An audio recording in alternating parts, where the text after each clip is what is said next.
स्वामी विवेकानंद एक बार विदेश में गए और वहाँ के लोगों ने स्वामी जी को कहा कि स्वामी जी, भारत देश में नारी का बहुत शोषण होता है, बस उसे चूल्हे चौके तक ही सीमित रखा जाता है, उसे पुरुष के पीछे इस तरह से बांध दिया जाता है जैसे कोई गाय और भैंस चल रही होती है। लेकिन हमारे देश की नारी ऐसी है जो कंधे से कंधा मिलाकर के चलती है। हमारे देश में नारी हाथ पकड़ के चलती है, हाथ में हाथ डाल के चलती है। लेकिन तुम्हारे देश में नारी पुरुष के पीछे पीछे चलती है।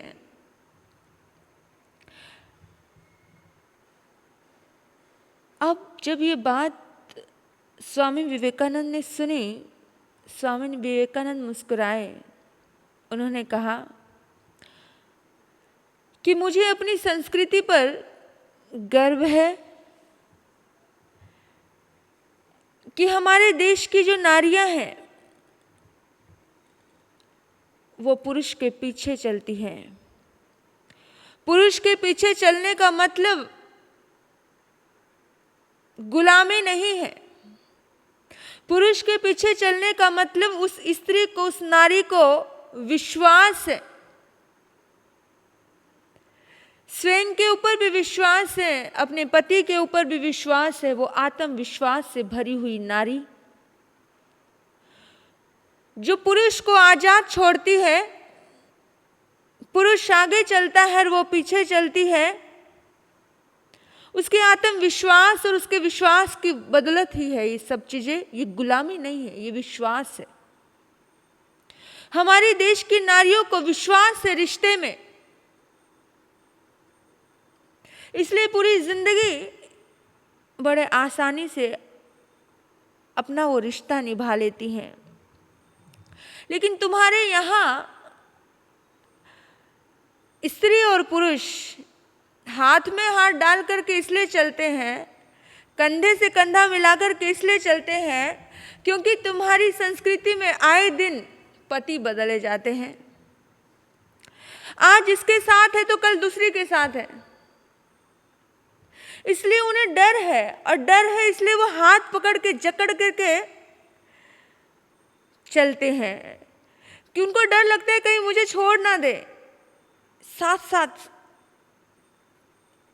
साथ चलते हैं। लेकिन मेरे देश में ये भय नहीं है, मेरे देश में ये डर नहीं है, बल्कि आत्मविश्वास है। उन्हें विश्वास है कि मेरा पति मुझे छोड़ नहीं सकता है। हथकड़ी बेड़ियों के जैसे वो बांध करके नहीं चलते हैं। देखा ना, विदेशी स्टाइल में एक हाथ ऐसे किया जाता है और वो हाथ में हाथ ऐसे डालते हैं। हथकड़ी और बेड़ी के जैसे वो इस तरह से नहीं डाल के चलते हैं। उन्हें पता है, उन्हें विश्वास है अपनों के प्रति। हमारे देश में जो रिश्ते होते हैं, जो पति पत्नी के रिश्ते होते हैं ना, ये रिश्ते जन्म जन्मांतर के रिश्ते माने जाते हैं। ये पुराने जूते चप्पलों की जैसे बदले नहीं जाते हैं, ये पुराने कपड़ों के जैसे फेंके नहीं जाते हैं। ये रिश्ते एक बार जुड़ जाते हैं तो बस जुड़ जाते हैं। हमारे देश में हिंदू परंपरा में डिवोर्स जैसा कोई शब्द नहीं है। हमारे देश की नारी तो वो नारी है कि जो एक पति के सहारे अपना पूरा जीवन चला देती हैं। और अगर कभी कभार दुर्भाग्यवश कोई पति मर जाता है तो वो बिना पति के भी अपनी पूरी जिंदगी अपने देश के लिए, अपने समाज के लिए जी लिया करते हैं, अपने बच्चों के सहारे जी लिया करती हैं। उन्हें खुद पर भरोसा होता है।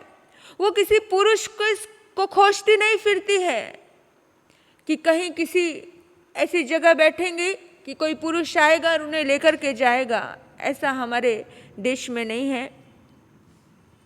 पति का हाथ पकड़कर उसकी हथकड़ी नहीं बनाती हैं, क्योंकि उन्हें विश्वास है अपने रिश्तों के प्रति। हमारे यहाँ ये रिश्तों को शरीर की वासनाओं को पूर्ति के लिए नहीं समझा जाता है।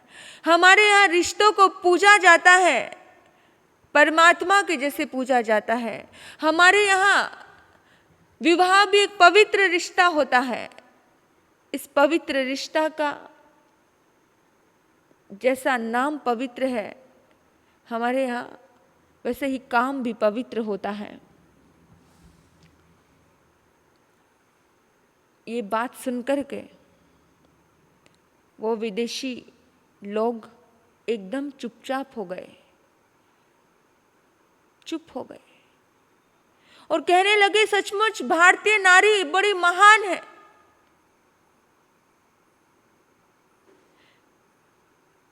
और गुणगान गाने लगे भारत की नारी का। और सचमुच है, भारतीय नारी में बड़ी ताकत है। इस चीज को समझना और नतमस्तक हो जाना भारत की नारी के चरणों में, क्योंकि भारत की नारी ऐसी है कि लड़ेगी झगड़ेगी भी उसी से और प्यार भी उसी से करेगी। लड़ेगी भी पति से, झगड़ेगी भी पति से, लेकिन प्यार भी उसी से करेगी। एक बार की बात है, पति पत्नी के बीच में आपस में बड़े झगड़े चल रहे थे, बहुत झगड़े चल रहे थे। तो लड़ाई इतनी बढ़ गई कि वो कोर्ट में चली गई। और जब कोर्ट में गई तो वहाँ जाकर के जज ने समझाया कि भाई गृहस्थी जीवन तो दो पहियों की जैसे होता है, जैसे गाड़ी दो पहियों से चलती है, तो दो पहियों के जैसे ये जीवन है। एक भी अस्त व्यस्त हो गया तो गाड़ी अच्छे से चल नहीं पाती है, तो तुम लोग एकदम सिस्टम से चलो जीवन में। तो पत्नी ने कहा कि नहीं नहीं जज साहब, कोई पहिए वहिए की बात मुझे समझ नहीं आती है, मुझे तो तलाक चाहिए तो बस तलाक चाहिए। अब तलाक शब्द का उर्दू के शब्द है, अभी हमें अलग होना है, हमें नहीं रहना है, क्योंकि कुछ ना कुछ तो देखो, ये लोग अंग्रेज लोग गए हैं ना, तो अपनी सभ्यताएं बहुत सारी यहाँ छोड़ गए हैं। पहले कहीं भारत देश में डिवोर्स और तलाक शब्द नहीं था, लेकिन अपनी संस्कृति यहाँ छोड़ गए। वो कहते फूट डालो राज करो, वो नीति अपनाई उन्होंने, अपनी संस्कृति छोड़ गए। लोगों ने भी बड़े शानो शौकत से उन संस्कृतियों को अपने दिलों में स्थान दे दिया है, और वही तो है, ये सब चीज़ें उन्हीं की देन है। तो झगड़ा चल रहा था कि भाई मुझे कुछ नहीं चाहिए, मुझे कोई पहिया वहिया नहीं बनना है गाड़ी का, मुझे तो बस इनसे अलग होना है, अलग होना है। तो जज साहब ने कहा कि भाई आखिर तुम मेरी बात मान ही रहे हो, तो फिर ठीक है भाई, मैं तुम्हारा तलाक मंजूर कर लेता हूँ, ओके। तो इतनी देर में पति ने कहा कि संपत्ति बहुत ज़्यादा है, अब क्या करने का संपत्ति का? बोला सब आधी आधी बांट लो। अब मकान को भी आधा आधा कर दिया, दुकानों को, फैक्ट्रियों को, प्रॉपर्टियों को, सभी चीज़ों को आधा आधा कर दिया कि आधा तुम्हारा, आधा इसका, आधा तुम्हारा। ऐसे ही चल रहा था। घर का हर सामान दो भागों में बंट गया, हर सामान दो भागों में बंटा। पत्नी ने कहा जज साहब बाकी तो सब तुमने बांट दिया, लेकिन मेरे बच्चे भी हैं। बोला बच्चे कितने हैं? बोला 3 हैं। तो बच्चे 3 हैं, वो आधे आधे कैसे बांटे जाए? अब जज तो परेशान हो गया, 3 बच्चों को आधे आधा कैसे बांटा जाए? जज तो परेशान सोचा क्या करूं कि उसे कोई सलूशन नहीं मिला। 3 बच्चे और बांटने हैं आधे आधे, कैसे भी कोई फैसला नहीं कर पाया जज। जब जज भी कोई फैसला नहीं कर पाया, जज परेशान हो गया। तो उसी समय में पत्नी ने देखा कि जज के हाथ में अब कुछ नहीं है। अब जज के हाथ में कुछ नहीं है, उसने अपने पति का हाथ पकड़ा और बोली चलो घर चलो, अगले साल आएंगे, चलो घर से चलो, साल भर के बाद आएंगे, और ताकि फिर तलाक लेने में, अलग होने में आसानी हो जाएगी। अभी 3 बच्चे हैं, 4 बच्चों को लेकर के आएंगे। ये है भारतीय नारी कि मन में कटुता नहीं रहती है। हमारे देश का ये रिवाज है कि पति यदि खराब भी हो ना, तो भी पता है वो भगवान से क्या प्रार्थना करती है, भगवान अगले जन्म में इसको स्त्री बना करके भेजना और मुझे पुरुष बना के भेजना, तब इसे पता चलेगा कि एक स्त्री की जिम्मेदारियां क्या होती है, एक स्त्री का दिल कैसा होता है। अगले जन्म में इसे स्त्री बनाना, विचार करो जरा भारत देश की नारी का, कि लड़कों को दर्द क्यों नहीं होता है, उनको ऐसा दर्द हो, वो अगले जन्म में स्त्री बने और हम पुरुष बने, ऐसी भावनाएं वो भाती हैं। और फिर स्त्री बनना और पुरुष बनना, यानी अदला बदली तो चाहती हैं, लेकिन जन्म जन्म तक यही पति रहे, वो विचार रखती हैं कि भाई मुझे तो यही चाहिए। पश्चिम का भोगवाद इस मर्म को नहीं समझ सकता, इस प्रेम की ताकत को नहीं समझ सकता, इस नारी की सतीत्व को नहीं समझ सकता है। सीता जैसी सतियां विवाह के बाद केवल दुख दुख और दुख ही पाती हैं। शायद पश्चिम की कोई नारी सीता को ना समझ पाए, शायद सीता को पागल कह देगी, क्योंकि उनकी दृष्टि अलग है, उनकी सोच ही अलग है, उनकी विचारधारा ही अलग है। वो इस पवित्रता को नहीं जान पाएंगी। वो कहते ना, बंदर क्या जाने अदरक का स्वाद। जो एक पति से प्रेम करने में जो आनंद आता है, वो आनंद केवल सीता ही जान सकती है। वो किसी विदेशी पश्चिमी सभ्यता की एक महिला कैसे जान पाएगी। 14 वर्ष का वनवास जंगल में रावण ले जाता है उठा करके, तो भी उसके रोम रोए से सिर्फ और सिर्फ राम राम निकलता है। वो 3 खंड का स्वामी रावण कहता है कि तुझे पटरानी बना करके रखूंगा, भूल जा। उस बनवासी के पास तो कुछ है नहीं, कुछ भी नहीं है उसके पास, उसे छोड़ दे, मैं तुझे सारी सुख सुविधाएं दूंगा, तुझे पटरानी बना करके रखूंगा। इतनी प्रलोभन उसके जीवन में आते हैं, लेकिन फिर भी वो विचलित नहीं होती है। एक तिनके के सहारे वो अपने शील की रक्षा कर लेती है, ऐसी ताकत थी उसमें। रावण जब उसके पास आता था तो वो अपने सामने श्री राम का जाप करके एक तिनका रख देती थी, और रावण जब भी उसके पास आता, रावण को लगता कि चारों तरफ उसके आग जल रही है। जैसे ही वो कदम बढ़ाता उसके करीब आने के लिए, उसको लगता कि आग जल रही है, उस आग के बीचों बीच सीता बैठी है, और उस आग को पार करने की ताकत उसके पास नहीं थी। जैसे ही उसे लगता कि उसकी गलत दृष्टि, उसके गलत कदम उसकी ओर आ रहे हैं, वो सिर्फ श्री राम का जाप करती और एक तिनका अपने आसपास रख देती थी। विचार करिए, क्योंकि जब सीता को उठाया था तब सीता सजग नहीं थी, उसे नहीं पता था कि ये संत के वेश में कोई राक्षस का भाव लेकर के आया है। वो सजग नहीं थी, वो अपने मंत्र और अपने जाप में तल्लीन नहीं थी। वो तो बस बहुत भोले भाव से उसने सोचा एक संत को कुछ बहराना है, मुखौटा ओढ़ करके अगर कोई आए तो कोई भी सती, कोई भी सीता छली ही जाती है। वो छली गई, छलावा हुआ उसके साथ। लेकिन उसके बाद वो जब सजग हुई, जब उसने अपनी साधनाएं शुरू की, जब उसने श्री राम का जाप शुरू किया, तो बस रावण जैसे बलशाली भी उसका कुछ नहीं बिगाड़ सके। वो बार बार यही कह देती थी कि हे दुष्ट आत्मा, श्री राम के सिवाय मेरे मन में विचार भी नहीं आ सकता है किसी और के बारे में सोचने का। इसलिए तुम ये भूल जाओ कि सीता कभी भी और किसी भी जन्म में तुम्हारी हो सकती है। अब अग्नि परीक्षा में भी श्री राम के द्वारा परित्याग होने पर भी, देखो आप, अग्नि परीक्षा हुई, उसके बाद फिर श्री राम ने उनका परित्याग भी किया एक धोबी के कहने पर, तो भी श्री राम पर उसने दोषारोपण नहीं किया।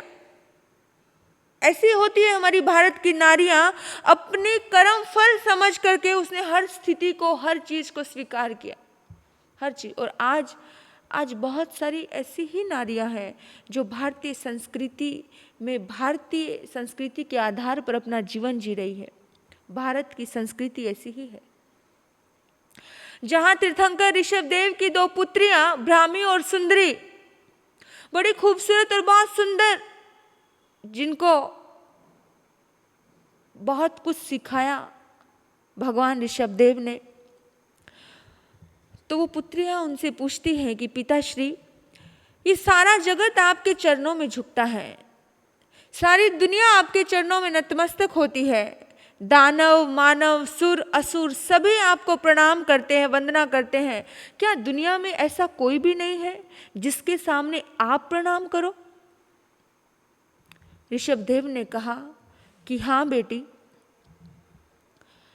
इस दुनिया में कोई है और कोई होगा जिसके सामने मेरा सिर झुकेगा। बोला वो कैसे? बोला पुत्रियां भले ही राजा की हो, भले ही भिखारी की हो, भले ही एक किसी झोपड़ी में रहने वाले एक साधारण व्यक्ति की हो, पुत्री के पिता को झुकना पड़ता है उसके सामने जो उसकी पुत्री का पति होता है, जो उस पुत्री का ससुराल होता है। क्योंकि ये भारतीय परंपरा, ये भारतीय चीज़ें, क्योंकि मेरी पुत्री उसके घर में सुख से रहे, शांति से रहे, यानी कि वो मेरी पुत्री को प्यार दें, तो मेरा एक भाव अपनी पुत्री के प्रति एक ऐसा ममता का भाव रहता है कि ताकि वो तुम्हें प्यार दे पाए। ये जैसे ही ये बात सुनी कि पुत्री के पिता को उसके सामने झुकना पड़ता है जो उसका पति होता है, तो एकदम से बेटियों ने निर्णय किया कि पिताजी आपका सर कहीं झुके, ऐसा हम कभी नहीं चाहेंगे। उन बेटियों ने निर्णय किया कि नहीं चाहिए वो संसार, वो दुनिया, और त्याग के रास्ते पर बढ़ जाती हैं वो बेटियां। वे भारत की नारियां जिन्होंने अपने पिता के गौरव को कभी झुकने नहीं दिया, कुछ ऐसे कर्म किए। मेरे पिता इतने साधारण व्यक्तित्व के नहीं हैं, इतने असाधारण व्यक्तित्व के मेरे पिता एक साधारण से राजकुमार के सामने झुके, और हमारी वजह से ऐसा कभी नहीं होगा। उन्होंने अपने पिता का माथा कभी किसी के चरणों में झुकने न दिया, उन्होंने विवाह ही नहीं किया। हमारे देश की नारियां वे नारियां हैं जो कर्म पर विश्वास रखती हैं, और हमारे देश में पिता का हक होता है कि वो अपनी पुत्री का वर चुने, अपनी बेटी का ससुराल वो चुने। यहाँ पर बेटी अपने ससुराल को नहीं चुनती है, माता पिता मिलकर के उसकी ससुराल को चुनते हैं, उसको देखते हैं, संभलते हैं। हमारा देश तो वो देश है जहाँ मैना सुंदरी जैसी बेटियां अपने पिता की आज्ञा से एक कोड़ी के साथ वे विवाह कर लेती हैं, क्योंकि वो कर्म को मानती हैं। वो अपने पिता को दोष नहीं देती हैं कि कोड़ी के साथ मेरा विवाह कर दिया।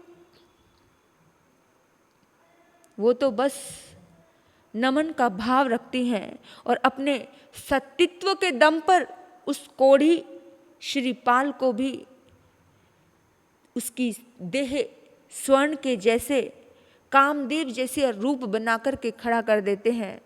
क्यों? अपने सतीत्व के दम पर, अपनी साधना, अपने धर्म की आराधना के दम पर। मेरे बंधुओं, हमारा देश बहुत महान है। इस देश की मर्यादा को हमें ध्यान में रखना है। लेकिन आज मर्यादा के घूंघट बहुत आसानी से उतारे जाते हैं।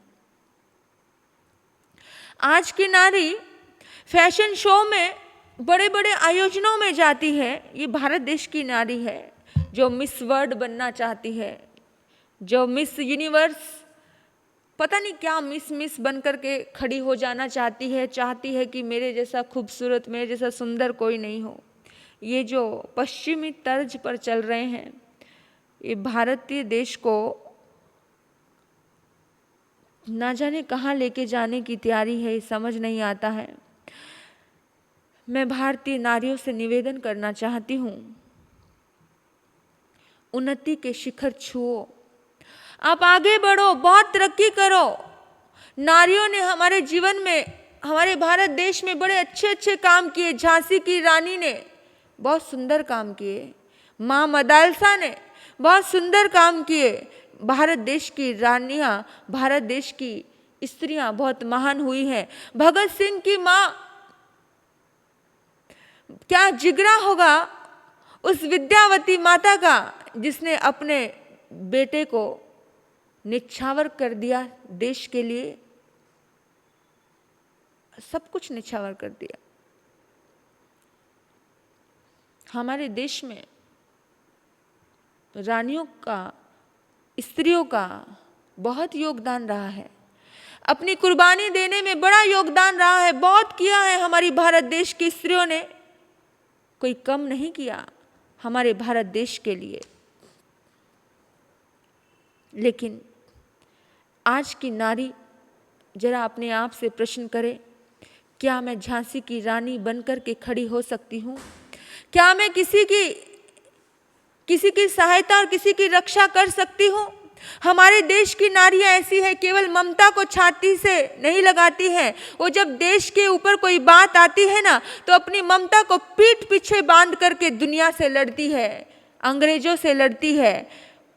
सोचो, विचार करो, इंदिरा गांधी जैसी नारियां अंतिम सांस तक यही कहती है कि मेरी रग में जितना भी खून बह रहा है, रगों में बहते हुए खून की एक बूंद भी जब तक बाकी रहेगी, तब तक मैं उसे अपने देश के लिए बहाती रहूंगी, मैं अपने देश के लिए समर्पित करती रहूंगी। जो सच्चे मन से, सच्चे दिल से भारत देश के लिए समर्पित रही। लेकिन आज की नारी आगे तो बढ़ना चाहती है, लेकिन इन नारियों जैसे आगे क्यों नहीं बढ़ना चाहती? इन नारियों की जैसे आगे क्यों नहीं बढ़ना चाहती? इंदिरा गांधी प्रधानमंत्री थी, लेकिन दुनिया उन्हें बहुत दिल से मानती है। माँ कस्तूरबा जैसे क्यों नहीं आगे बढ़ना चाहती, जिसने महात्मा गांधी से पूरी तरह से सहयोगी रही, महात्मा गांधी के लिए एक सहयोगिनी नारी। एक समय आया जब महात्मा गांधी ने कहा कि ये मेरी माँ स्वरूप है। पत्नी को भी माँ का दर्जा दे देना कितनी बड़ी बात है, कितना पवित्र रिश्ता है ये पत्नी का, कि एक पत्नी के साथ सारे रिश्ते होते हैं। कभी एक पत्नी माँ बन के समझाती है, कभी एक पत्नी दोस्त बनकर के साथ खड़ी रहती है, कभी एक पत्नी पिता बनकर के कहीं फटकार भी लगाती है। एक पत्नी में सारे रूप होते हैं, एक नारी में सारे रूप होते हैं, सारे रिश्ते होते हैं। वो रिश्ते महात्मा गांधी ने जिए, और महात्मा गांधी ने भरी सभा में कहा कि आज के बाद मेरी पत्नी मेरी माँ है। क्यों कहा ये बात? क्योंकि माँ जैसी पवित्रता उस पत्नी में दिखी, इसलिए कही ये बात। तो आज की नारियों से मैं एक निवेदन करना चाहती हूँ कि ऐसी पवित्रता हमारे भीतर में प्रकट होनी चाहिए कि एक पति कह दे कि अरे, जैसे माँ के चरण छूने की इच्छा होती है, ऐसे तेरे चरण छूने की इच्छा होती है। जैसे एक देवी के चरण छूने की इच्छा होती है, एक तेरे चरण छूने की इच्छा होती है। ये भाव अपने भीतर में रखिए। सहन करने वाला शहंशाह बनता है, महान बनता है। जितना भी दूसरों के लिए किया जाता है, प्यार हमेशा कुर्बानी मांगता है, समर्पण, मोहब्बत, ये सारे के सारे जो नाम है ना, ये सब कुर्बानी के नाम है सब। लेकिन जहाँ बोलते ना कंधे से कंधा मिला करके चलो, है ना, कदम से कदम मिला करके चलो, ये ईगो के नाम है। ईगो, ये अहंकार के नाम है, ये टकराव के नाम है। और जहाँ पे टकराव होगा वहाँ पे बिखराव होगा। जहाँ पर यह कहा जाएगा कि ठीक है आप पहले करो, आप पहले करो, तो वहाँ पर समर्पण दिखता है, वहाँ प्यार दिखता है, वहाँ एकता दिखती है। आजकल तो आधे से ज़्यादा लड़ाइयाँ बेवजह की होती है। और इतने टकराते हैं, इतने टकराते, एक पति पत्नी में झगड़ा हो गया, इतना झगड़ा हो गया, वो कहता है मैं अपने बेटे को डॉक्टर बनाऊंगा। पिता कहता है मैं अपने बेटे को डॉक्टर बनाऊंगा, और माँ कहती है मैं अपने बेटे को डॉक्टर वॉक्टर नहीं बनाना चाहती। 3600 घूम रहे हैं गली में डॉक्टरों की क्या वैल्यू है, मैं तो नहीं बनाऊंगी, मैं तो अपने बेटे को कुछ बड़ा बनाऊंगी। बोला क्या बड़ा बनाएगी? बनाऊंगी बड़ा। बोला बता तो सही क्या बनाएगी? बोला ऐसा बनाऊंगी कि बस कलम चलाए, बाकी कुछ ना करे, बैठा रहे। बोला बहुत बड़ा जज बनाऊंगी। बोला ठीक है। लड़ाई झगड़े चल रहे हैं, नहीं मुझे नहीं जज वज बनाना है, मुझे डॉक्टर ही बनाना है। वो बोलता है मुझे जज ही बनाना है, वो बोलती है मुझे डॉक्टर। दोनों की लड़ाई चल रही है, एक बोल रहा है डॉक्टर बनाना है, एक बोल रही है जज बनाना है। दोनों लड़ते लड़ते नीचे आ गए। उन्होंने कहा चलो फैसला कोर्ट में पहुंचाते हैं। कोर्ट में चले गए। आजकल ये स्थिति हो गई है कि हर छोटी छोटी बात पे कोर्ट में पहुंच जाते हैं। हाँ, अब बोला जज साहब मेरी इच्छा है, मेरा भी तो बेटा है, मेरा भी तो हक है बेटे के ऊपर, मैं अपने बेटे को डॉक्टर ही बनाऊंगा। उसने कहा जज साहब 9 महीने तो कोख में मैं रखूं और मर्जी के मालिक ये बन जाए, क्यों? मैं जज बनाऊंगी, आप भी तो जज हो ना, आप मेरे फायदे की बात करो, जज होना अच्छी बात है ना। तो अब जज साहब ने कहा कि अरे भाई तुम व्यर्थ में क्यों लड़ रहे हो, झगड़ रहे हो, ऐसा करो बेटे को बुला लो, बेटे को ही पूछ लो ना उसको क्या बनना है, जो उसको बनना होगा वो बनाने देना। अब दोनों मिलकर कहते हैं, एक दूसरे के मुंह देखते हैं। बोला बेटा तो है ही नहीं। बोला बेटा तो है ही नहीं। बोला फिर लड़ाई क्यों कर रहे हो? बेटे का तो अभी जन्म भी नहीं हुआ और लड़ाई अभी से चालू हो गई। उसका यही नाम रखेंगे, यही नाम रखेंगे, यही नाम रखेंगे। फालतू की लड़ाइयों से थोड़ा ऊपर उठो तो कुछ बड़ा कर पाओगे, तब कर पाओगे इंदिरा गांधी जैसा कुछ काम, तब कर पाओगे कुछ झांसी की रानी जैसा कुछ काम। व्यर्थ की चीजों से ऊपर उठेंगे तो फालतू के झगड़े, फालतू की लड़ाइयाँ बिना सिर पैर की इंसान को कहीं नहीं पहुंचाती है। छोटी छोटी चीज़ों को हमें छोड़ना चाहिए, नज़रअंदाज करना चाहिए, लेट गो करना चाहिए। आज की भारतीय नारी, हम चाहते हैं कि बहुत आगे जाए, बहुत आगे जाए, तरक्की करें, लेकिन अपने देह को, अपने शरीर को दिखा कर के नहीं, अपने शरीरों को दिखाकर मिस यूनिवर्स या फिर मिस वर्ल्ड बनने की तैयारियों में मत लगे। प्रशंसा जब टूटती है, खंड खंड होकर के बिखरती है, कोई पूछता नहीं है, कोई पूछता नहीं है। पूछता कोई नहीं है फूल मुरझाने के बाद, पूछता कोई नहीं है फूल मुरझाने के बाद, फेंक देते हैं सभी खुशबू बिखर जाने के बाद, फेंक देते हैं सभी खुशबू बिखर जाने के बाद, पूछता कोई नहीं है। कोई नहीं पूछता है। फूल की जब बहुत ज़्यादा तारीफ होने लगे तो फूल को समझ जाना चाहिए कि अब मेरे टूटने का वक्त आ गया है। ज़्यादा तारीफ सुन सुन के इतना मत फूल जाना। आज तारीफ पाने के लिए तो ये सब हो रहा है, प्रशंसा पाने के लिए तो ये सब हो रहा है। दौड़ लगी पड़ी है मिस यूनिवर्स की, होड़ लगी पड़ी है। इसमें बड़ी बड़ी हमारे देश की युवा लड़कियां आहें भरती रहती है कि कभी हम भी ऐसे बने। अगर बनना है तो सीता जैसी देवी बनो, बनना है तो मैना सुंदरी जैसी बनना, बनना है तो ब्राह्मी और सुंदरी जैसी बनना, बनना है तो झांसी की रानी और इंदिरा गांधी जैसी। क्षमता के बलबूते पर देह के बलबूते पे नहीं, अपने भीतर की सुंदरता के बलबूते पर, अपने शील और सत्यत्व के बलबूते पर, अपने दुनिया में अपने माँ बाप का नाम रोशन किया, अपने घर संसार का नाम रोशन किया और ऊंचाइयों पर पहुंच गए।